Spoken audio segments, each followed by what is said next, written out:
My name is Veda Carlson. I'm 33 years old and work in finance in New York City. A few years ago, my parents didn't even show up to my college graduation. They called it a failures ceremony because I chose a tough major that in their eyes wouldn't amount to much. Fast forward to last week. Out of nowhere, one of the biggest tech corporations in the country recruited me directly for an executive role. The offer, $1 million a month. I hadn't even had time to process it when my phone rang. It was Mom. "We need to talk," she said, her voice unusually sweet. "Family meeting this weekend at home. It's important." No congratulations, no questions about the job, just that demand. Dad and my sister Lyric were already on board, of course. They wanted everyone together to discuss the future. I didn't argue. I didn't say a word. I just booked a flight back to Milwaukee, with a surprise they never saw coming. If this happened to you, your family suddenly demanding a meeting the moment you hit the biggest win of your life, would you go? Would you stay silent or confront them right away? Let me know in the comments what you would do. And don't forget to subscribe, because what happens at that meeting changes everything. Looking back a few years, I grew up in a quiet suburb of Milwaukee, Wisconsin, where houses sat neatly in rows with manicured lawns and driveways full of pickup trucks and family minivans. And my family always saw me as the serious one who studied too hard while missing out on real fun, pouring all their praise, instead on my younger sister, Lyric Carlson, who was 29 and had that effortless charm making everyone forgive her endless mistakes. From early days, my father would shake his head at my report cards packed with straight A's, muttering, "Veda, life's not just grades, you need to loosen up like Lyric does." And my mother would nod right along, planning family outings where Lyric picked every activity as the undeniable, fun daughter. Those exact patterns followed me straight through high school into college, where I graduated with a finance degree from a solid state university. But they barely acknowledged it beyond one rushed phone call claiming work conflicts kept them away from the ceremony, though deep down I knew they dismissed my path as too rigid, with no parties, no boyfriends, just spreadsheets and grueling internships. Meanwhile, Lyric dropped out of community college twice, switching from art to marketing without finishing a single class, and my parents hailed her as brave for following her dreams, no matter the fallout. Every single time she hit a wall needing rent for her latest apartment or cash for a job interview outfit that led nowhere, they turned straight to me after I landed my entry-level gig at a mid-sized investment firm in New York. The money transfers kicked off small at first. I'd wire $500 for my mother's car repair after she backed into the garage door, or another $1,000 for my father's new set of garage tools he swore were essential. But they snowballed fast into routine obligations.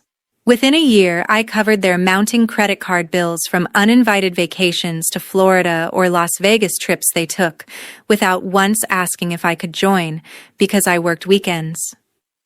"You're thriving in that big city, Veda," my mother emailed with attached photos of their shiny new kitchen backsplash, "just this once to tide us over."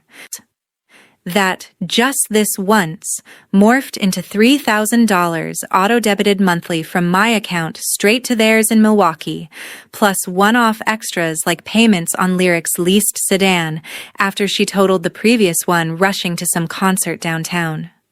Life in Milwaukee revolved around those unhurried Midwest rhythms, underscoring how out of step I felt even from afar.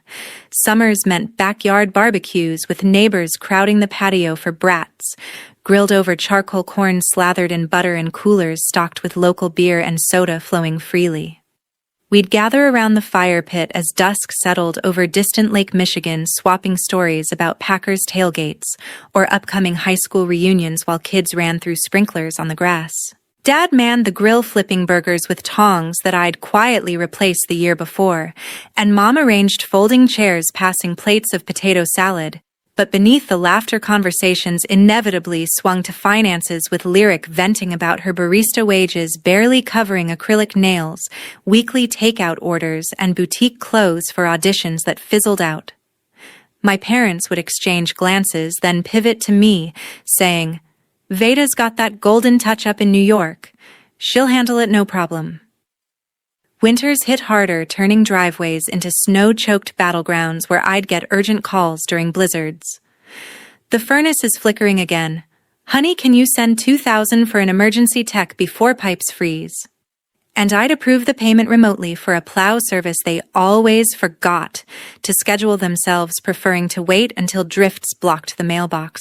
I relocated to New York fresh out of school, swapping endless flat Midwest horizons buzzing with cicadas for the crush of skyscrapers' subway rumbles and corner delis open till dawn. My routine dissolved into marathon shifts, auditing client portfolios, pitching sophisticated risk models over conference calls, and grinding from junior analyst to senior associate across 6 relentless years where every performance bonus vanished eastward, funding their upgrades. A brand new SUV replaced Dad's rattling old Ford because he insisted it felt unsafe on icy roads to Home Depot. I footed the down payment and first 6 notes. Roof shingles got patched after a spring hailstorm tore through the neighborhood, costing $4,000 that arrived via app before the estimate even finalized. Lyric's third stab at online certification courses for social media management drained another $5,000 when she quit midway chasing viral TikTok trends, instead enrolling in yet another program that promised quick riches. They never probed my promotions or the bone-deep fatigue from 80-hour weeks surviving on black coffee and protein bars. Their crises trumped everything every time. "Family helps family first," Dad texted post-transfer with a thumbs-up emoji, as if that closed the ledger clean. Gradually, I turned invisible in my own narrative.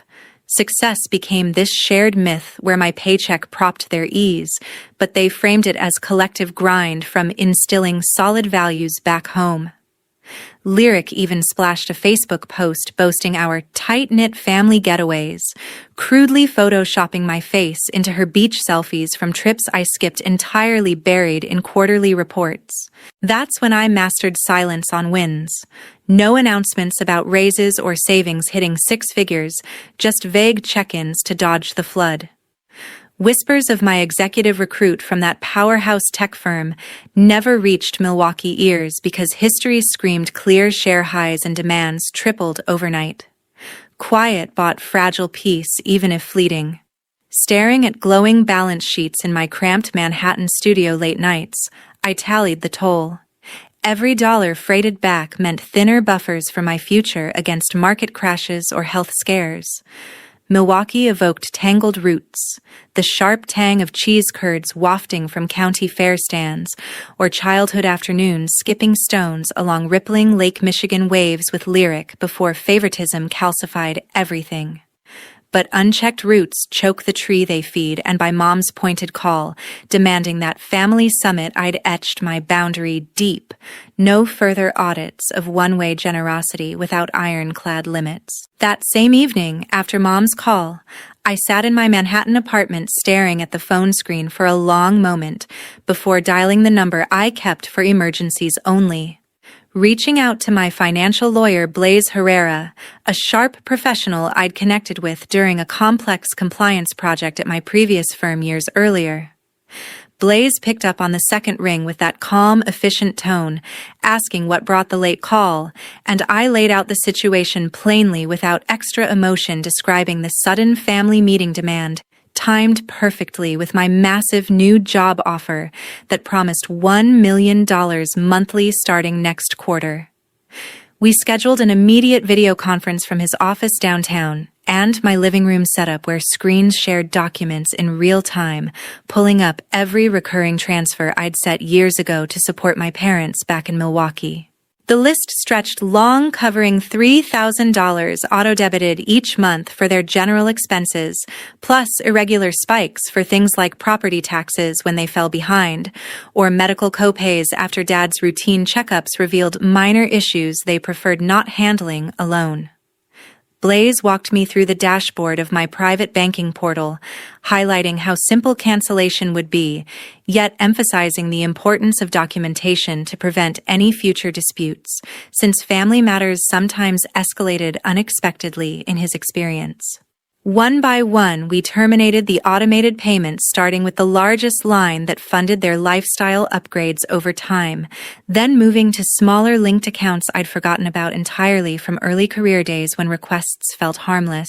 He drafted a formal notice on letterhead stating clearly that all financial support ceased effective, immediately citing my sole ownership of the funds and no legal obligation for adult family members, while attaching redacted bank statements summarizing total contributions exceeding $250,000 across 8 years, without repayment expectations ever discussed.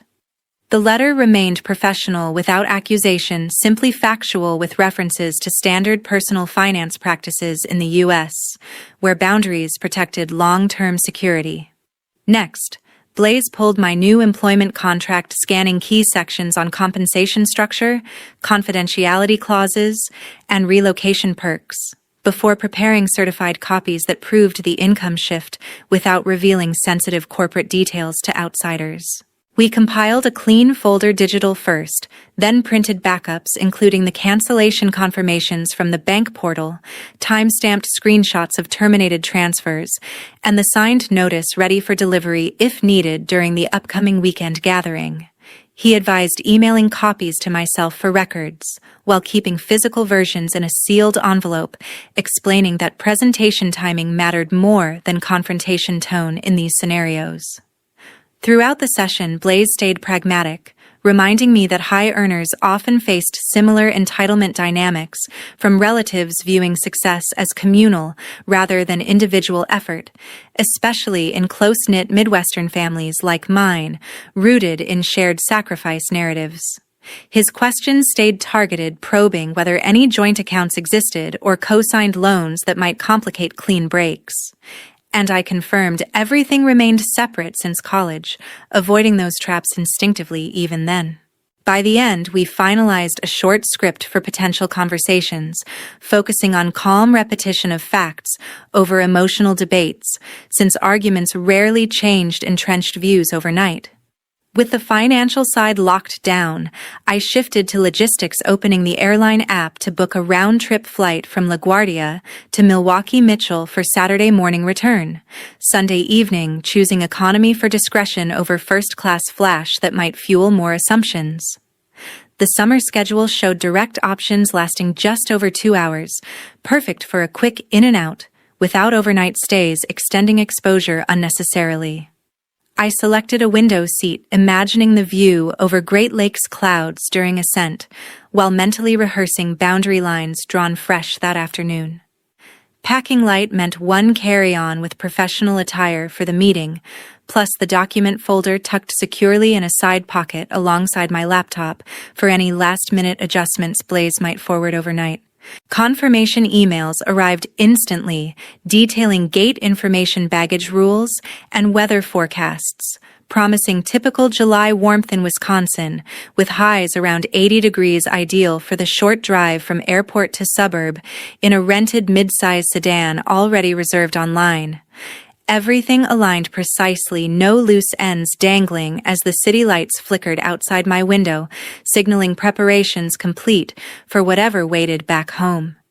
Saturday morning, I landed in Milwaukee and rented a car to drive to my parents' house, stepping off the plane into the familiar humid warmth of a Wisconsin July day, where the air carried hints of fresh-cut grass and distant lake breezes, as I navigated the short highway stretch from Mitchell Airport toward the quiet suburbs. The drive along I-94 felt routine, even after years away, with billboards advertising local breweries and summer festivals flashing by, while tree-lined streets gave way to wide cul-de-sacs lined with brick ranch homes and overflowing flower beds bursting in seasonal colors under clear blue skies. Pulling into the driveway of the house I'd grown up in brought an immediate wave of nostalgia mixed with caution as the garage door stood open, revealing Dad's meticulously organized tools on pegboards and Mom's potted hydrangeas blooming vibrant pink along the walkway, leading to the front porch. They waited there together with Lyric waving enthusiastically from the steps, and as soon as I parked, Mom rushed forward, wrapping me in a tight hug, exclaiming how good it felt to have me home, while Dad followed with a firm handshake turning into a brief embrace, commenting on the light travel bag, suggesting New York kept me too busy for proper visits. Inside, the aroma of freshly brewed diner-style coffee filled the kitchen, where a plate of homemade cinnamon rolls sat cooling on the counter, alongside fresh fruit slices arranged neatly as if for a special occasion. We settled around the oak dining table that had hosted countless family meals over the years, with sunlight streaming through lace curtains onto faded placemats, and everyone dove into casual catch-up about my flight being smooth, and the mild traffic unusual for weekend travel out of the city. Lyric dominated early conversation, sharing updates on her latest graphic design freelance gigs that paid sporadically but allowed creative freedom while scrolling through phone photos of mood boards for potential clients. Mom steered toward New York stories, asking about apartment views from higher floors now and whether celebrity sightings still happened in elevators, prompting light laughter when I described mundane grocery runs instead of glamorous events. Dad nodded along, mentioning neighborhood changes back home like new families moving in next door, with young kids riding bikes up and down the street, reviving memories of similar summers long past. The mood stayed relaxed for a while, with second cups poured and rolls passed around until conversation circled inevitably to my career shift that they'd somehow learned about through mutual acquaintances. Soon, Mom leaned forward, eyes bright, declaring how incredibly proud they all felt about this massive opportunity landing in my lap, because it reflected well on the whole family after everything we'd been through together, raising two daughters with strong work ethics. Dad agreed, adding that achievements like mine deserved celebration, especially since hard work from home values clearly paid off in the end, making everyone beam with shared credit.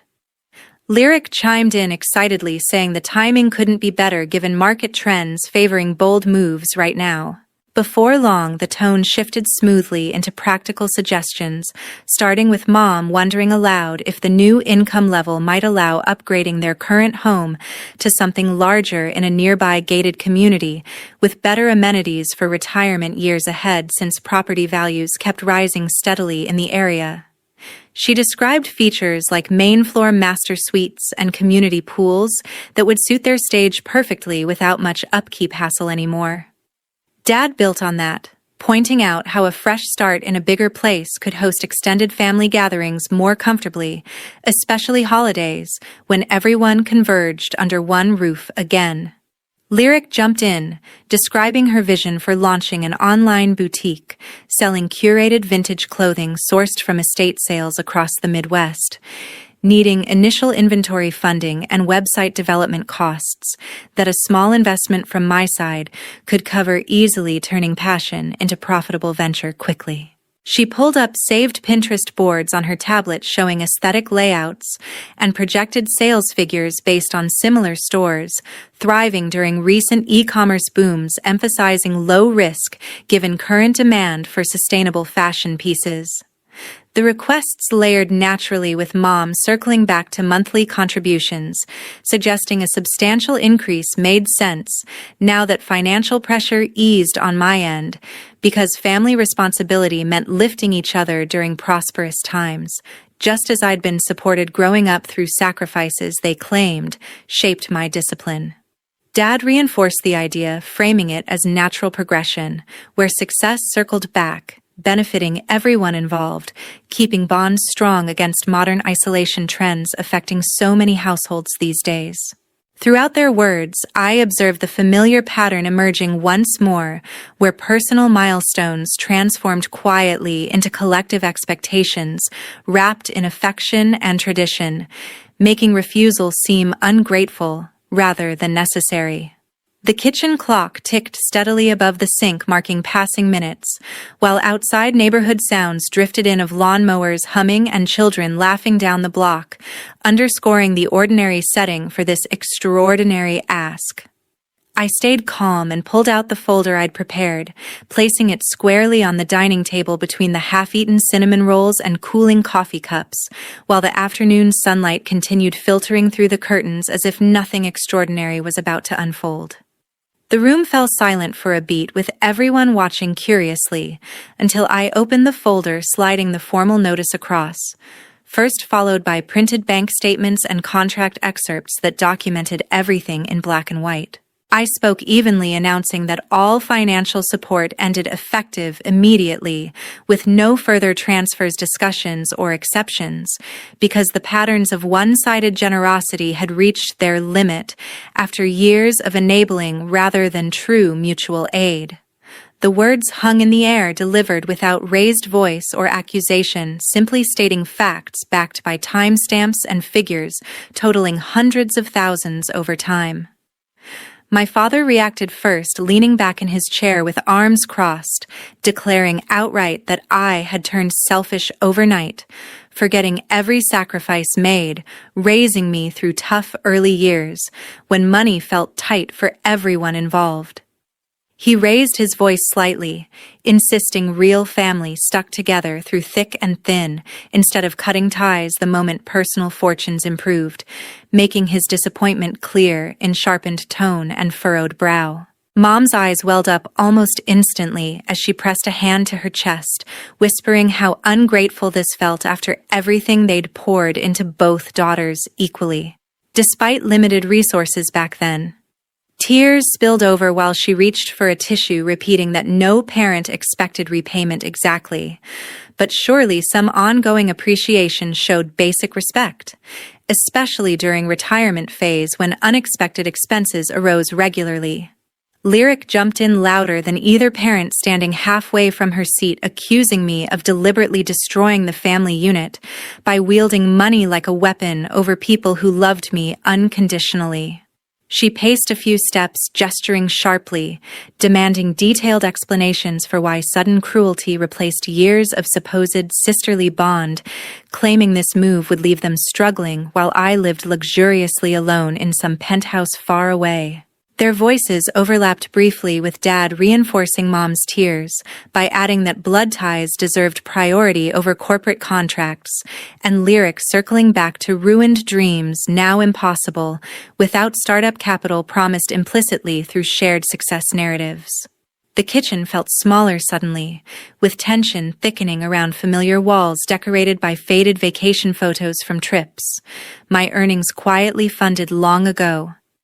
I waited for the initial wave to subside, then responded steadily, acknowledging past contributions from their side during childhood, but pointing out the imbalance grown unsustainable in adulthood, where requests evolved into expectations without boundaries or reciprocity ever emerging. I emphasized this decision protected my future security, earned through individual effort, not collective claim, reminding them calmly that adult relationships thrived on respect for independence, rather than assumed access to resources. No amount of guilt phrases changed the core stance, because prepared statements covered potential arguments in advance, leaving little room for negotiation loops common in these dynamics.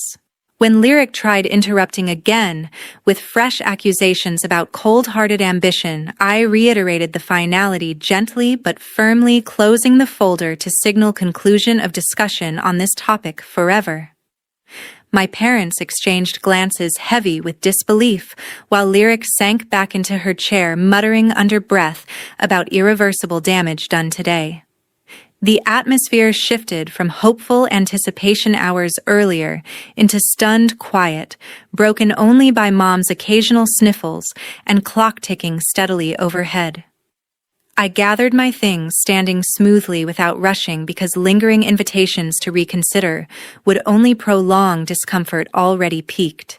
Walking to the door felt strangely final, with Dad calling out one last plea about thinking this through carefully before burning bridges permanently. But I paused, only briefly expressing hope for healthier connections moving forward minus financial entanglement, then stepped outside into warm afternoon air, carrying faint barbecue smoke from neighboring yards.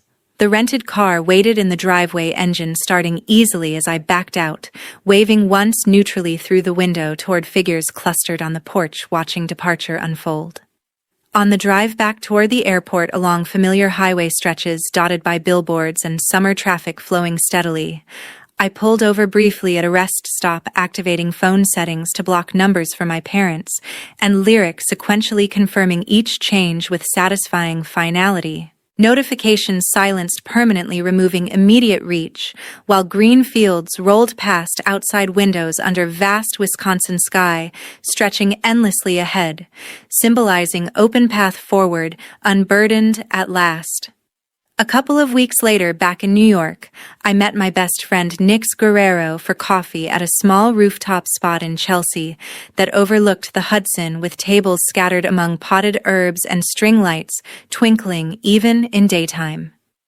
Nix had been my closest confidant since undergraduate days, sharing late-night study sessions and post-graduation moves to the city, where we navigated entry-level jobs and tiny apartments together, always backing each other's choices without judgment. She listened intently as I recounted the entire Milwaukee trip, from the initial demands at the table to the heated reactions, and my quiet exit, detailing every exchange without exaggeration, while sipping her iced latte and nodding thoughtfully at key moments. Nix knew the full history of family dynamics better than anyone, having witnessed early phone calls pleading for yet another transfer during our 20s, when money felt tighter for me starting out. Her support came steady and unwavering, affirming that setting firm limits protected mental health as much as finances, especially after years of patterns repeating unchecked. Over the next hour, Nick shared stories from her own life, cutting contact with a demanding cousin who treated success as communal property, reminding me how guilt often masked entitlement in those relationships, making boundaries feel cruel when they were simply self-preservation. She pointed out that true connections survived honesty, while toxic ones crumbled under it, encouraging celebration of this step as reclaiming personal agency long overdue. Hearing her perspective aloud lifted lingering doubts, confirming the decision aligned with values I'd held quietly for years but never enforced until now. That conversation marked the first time genuine peace settled in, without underlying tension from anticipated requests or crisis messages interrupting daily flow. Mornings transformed into unhurried routines, starting with strong coffee brewed in my kitchen while reviewing market briefs before heading to the office, no longer scanning accounts for outgoing transfers, draining reserves. The absence of expectation created space for presence in each moment, whether walking tree-lined streets or joining colleagues for casual lunches discussing industry trends freely. Work consumed focus completely as onboarding into the new executive role unfolded with intensive strategy sessions, alongside top leadership mapping risk frameworks for global initiatives that demanded full attention and creative input. Projects launched quickly, involving cross-functional teams, where my compliance expertise shaped policies protecting billion-dollar portfolios, earning quiet recognition from superiors early on. Mentorship opportunities emerged naturally, guiding junior analysts through complex audits, while building networks across departments that promised accelerated growth within the corporation's structure. Soon, performance reviews highlighted contributions, leading to expanded responsibilities overseeing larger divisions, with direct reports relying on guidance honed over challenging solo years. The compensation reflected impact, immediately allowing savings to compound untouched, alongside investments diversified professionally for long-term stability previously impossible under constant outflows. Colleagues noticed sharper focus during meetings, attributing it to settled personal life, though details stayed private as always. Evenings shifted toward intentional enjoyment, exploring Manhattan neighborhoods with renewed curiosity, trying new restaurants serving fusion cuisine along bustling avenues, or attending outdoor concerts in parks as summer stretched long and warm. Weekend runs along the river path, cleared thoughts completely with podcasts on leadership replacing anxious calculations about upcoming family expenses that once dominated downtime. Simple pleasures like browsing weekend farmers markets for fresh produce or reading on quiet benches regained priority without guilt overshadowing choices. Nix and I maintained regular check-ins over texts, sharing articles on healthy boundaries, or celebrating small wins like closing major deals that advanced my standing within the firm further. Her encouragement reinforced that peace wasn't absence of conflict, but presence of alignment where energy flowed toward growth rather than maintenance of unbalanced ties. The city pulsed around me with endless possibility no longer filtered through obligations pulling backward, but embraced fully as earned reward after disciplined perseverance. Several months passed quietly in New York with seasons shifting from lingering summer warmth into crisp fall days, where leaves turned brilliant shades along Central Park paths, and my routine solidified around demanding yet rewarding workdays that left little space for distractions from the past. News from Milwaukee arrived indirectly one afternoon during a casual video call with an old college acquaintance who'd stayed in Wisconsin running a local accounting practice and still crossed paths with my parents at community events around town. She mentioned offhand how my father had traded in the large SUV for a more practical used sedan, citing rising gas prices and maintenance costs on newer models that strained their budget more than expected these days. The change stood out because the family vehicle had long symbolized comfort with room for grandkids or weekend trips to Door County, but practicality won out when monthly payments became harder to manage without extra cushion previously relied upon. Credit card balances climbed steadily in its place, covering everyday expenses like grocery runs to big box stores or unexpected home repairs after harsh winter storms damaged siding again. My mother confided similar concerns during neighborhood gatherings, explaining tightened spending on non-essentials such as dining out at favorite supper clubs or seasonal wardrobe updates from department stores downtown. Their credit score took noticeable hits from higher utilization ratios and occasional late payments on smaller bills triggering alerts they worked to resolve through payment plans rather than lump sums once routine. Conversations turned toward downsizing discussions, weighing options like selling the suburban house for something smaller in a nearby condo development, freeing equity while reducing property tax burdens that escalated yearly.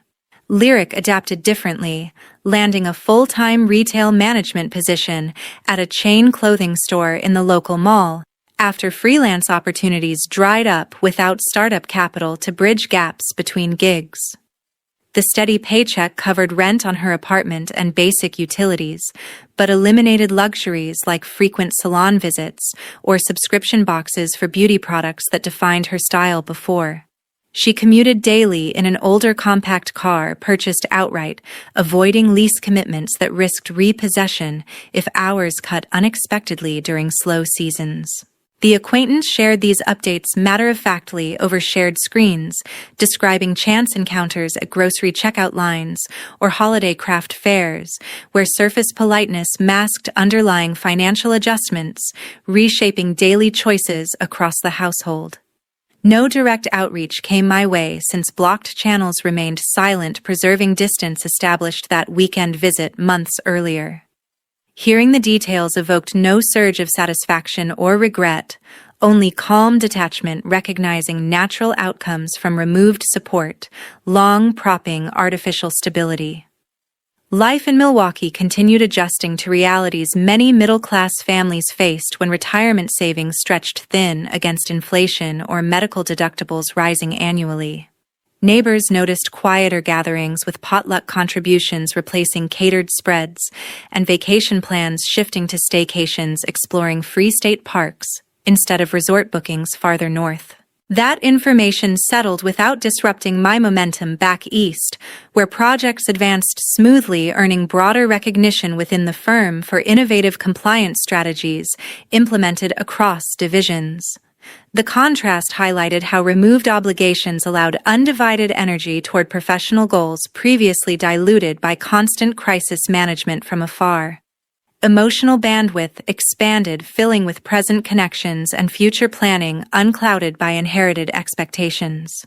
1 year later, standing on my balcony overlooking the Hudson River as golden evening light danced across the water and distant city skylines stretched endlessly below, I absorbed the quiet certainty that complete freedom, both financial and emotional, had finally become my everyday reality in the high-rise Manhattan apartment I'd chosen for its clean lines and unobstructed views. The space reflected intentional choices with minimalist furnishings in neutral tones, bookshelves lined with finance journals alongside novels for leisure and large windows framing changing seasons without any lingering shadows from past obligations. Mornings began with unhurried rituals preparing espresso on the marble counter while reviewing overnight market updates, then heading to the office where leadership responsibilities expanded steadily into overseeing international compliance teams that trusted my judgment on complex regulatory landscapes. Compensation grew accordingly, funding not just comfortable living but purposeful allocation toward causes, aligning with hard-learned lessons from personal experience. I started contributing monthly to the Women Boundaries Foundation, a nonprofit dedicated to helping women navigate toxic family dynamics through counseling workshops and legal resource guides that empowered setting unbreakable limits. The donations felt meaningful, channeling past pain into tangible support for others facing similar entitlement patterns, where success triggered demands rather than celebration. Reading quarterly reports about program participants gaining confidence to enforce no-contact decisions or rebuild finances independently reinforced that my boundary held broader ripple effects beyond individual healing. Quiet satisfaction came from knowing resources once drained outward now fueled positive change elsewhere without fanfare or expectation of gratitude. One ordinary weekday, an email notification appeared from my mother with subject line requesting a chance to talk and heal old wounds attached to a lengthy message expressing regret over misunderstandings, while hinting at ongoing difficulties adjusting without previous assistance. The preview alone revealed familiar undertones framing separation as temporary misunderstanding fixable through conversation, yet I archived it immediately without opening, preserving silence chosen long ago as the healthiest path forward. Back in Milwaukee, consequences continued unfolding naturally with my parents, managing persistent credit card debt through consolidated loans and reduced spending, while maintaining the smaller home they ultimately kept after weighing sale options carefully. Lyric settled into consistent full-time work, advancing slightly within retail management, but foregoing entrepreneurial pursuits that required seed money no longer available. Their lives adjusted to authentic income levels, revealing unsustainable habits built on external support over years. That distance brought no lingering guilt, only steady clarity, recognizing choices made, protected well-being earned through relentless effort rather than obligation inherited by birth. Peace arrived not as dramatic revelation, but gradual acceptance that some relationships thrived only within strict parameters, while others released entirely allowed authentic growth elsewhere. In the end, boundaries proved essential safeguards, preserving energy for meaningful connections and personal evolution, instead of endless accommodation draining reserves dry. Cutting ties permanently opened space for genuine freedom, where success benefited self and chosen causes without automatic claims from those unable or unwilling to respect independence. Thank you for listening all the way to the end of my story. If anything resonated with your own experiences or sparked thoughts about family dynamics and personal limits, I'd love to hear them in the comments below. What would you have done differently or similarly in this situation? Share your perspective and let's discuss together.